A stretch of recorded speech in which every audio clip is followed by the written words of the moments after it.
Hi guys, this is Liz, and Demra invited me to speak on the second portion of the Wheel of Fortune, which is contact and invite. If you were a part of the meeting, the Super Saturday training in June, I believe it was on the 17th, JP Coster said something that really resonated with me. He said, inspiration without strategy and action is pointless. And what that means is, if you cried and sweated and bled to make your list of 200 people, 100 people, even 25 people, if you don't then do something with that list, it's just a piece of paper with some words on it that can be filed away and forgotten, right? So we have to take action to make that list mean something, specifically to help the people that are on the list, because we want to be authentic and genuine, and we know we have an answer that can help not only ourselves, but our friends and the world. So, in contacting and inviting, there's two things I have found that have been really profound. The first one is sending a text message.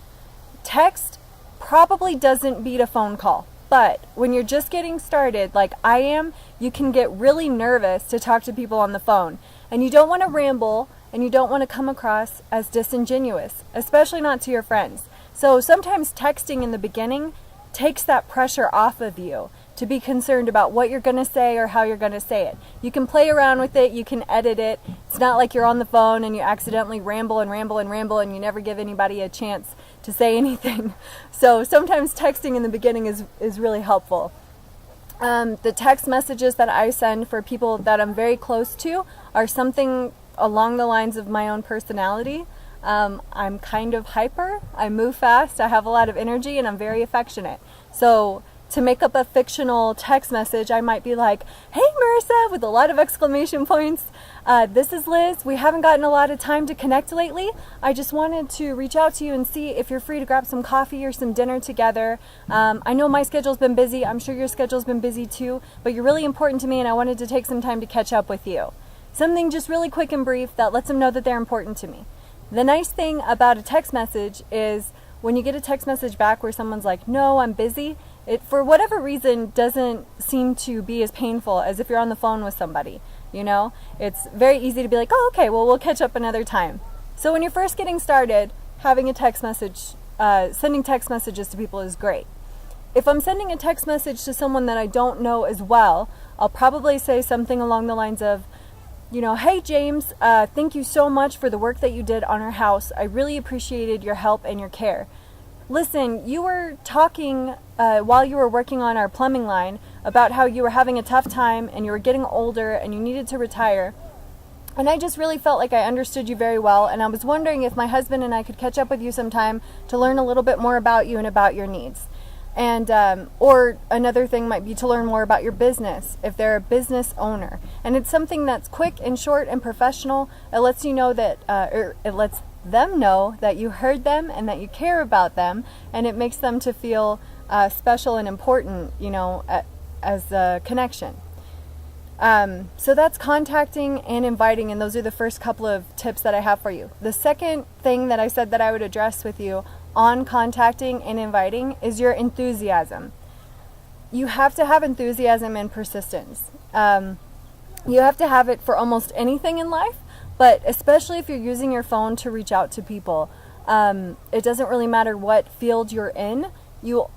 Whatever field you're in, Danny Johnson is really popular for saying, where does money come from? And you know, people have all these different answers. The bank, from working hard, from making sales. And she says money comes from people.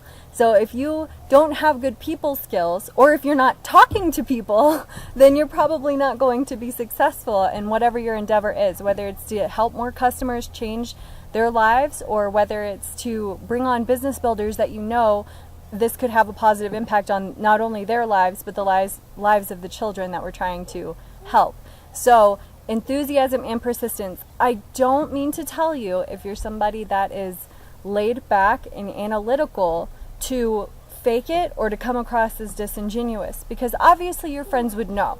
If you're the kind of person that always kicks back and is just like very reserved, and then all of a sudden you're like, hey, like me, with like 1,000 exclamation points and emojis, people are going to know. They're like, what is going on with you? They're going to be really confused. Now, if you genuinely feel that way, do that. But if that's not really you, you don't have to do things the way that I do them, if that makes sense. but don't let anybody steal your enthusiasm.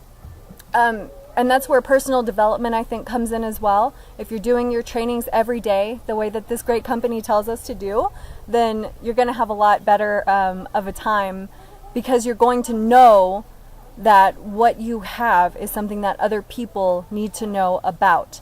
Anytime two people have a conversation, no matter what field it is, the person who believes more in what they're saying is going to win. So if you're talking to your friend and you don't have confidence, even if you're sending a text message and you're like, oh, hey, Diane, I want to meet up with you. I have this great opportunity. Do you want to maybe get together sometime? You see how that comes across as really strange, and automatically you kind of start to feel like resistant towards whatever it is that they're saying, because they're not being genuine. They're not being your friend. It sounds like they're trying to get something out of you or something. So make sure that you always act like yourself and that you're genuine. And when I say persistence, I mean continue to go to these trainings. If you're not available to go to the trainings, stream them live, or go on to manatechlive.com is a great resource, and you can watch all the TNLs. So you can hear me talk about Contact and Invite, you can hear Mary Jo Hilliker talk about Contact and Invite, you can hear JB Coster talk about Contact and Invite, you can hear from a variety of sources. And what this helps you with is you can take away a little bit and assimilate, or there's a training thing that says adopt, adapt, adept. You adopt a new philosophy, you become adept at that philosophy, and then you can adapt that philosophy to your own personality. So the more that you're being exposed to these trainings, the better of a time you're going to have. Those are the keys that I have for Contact and Invite. Obviously, the most important one is just to take your list and to take action, to get excited about what you're doing, to bring your enthusiasm to the table, and to always persist. If you never quit, you're going to be successful. Bye, guys.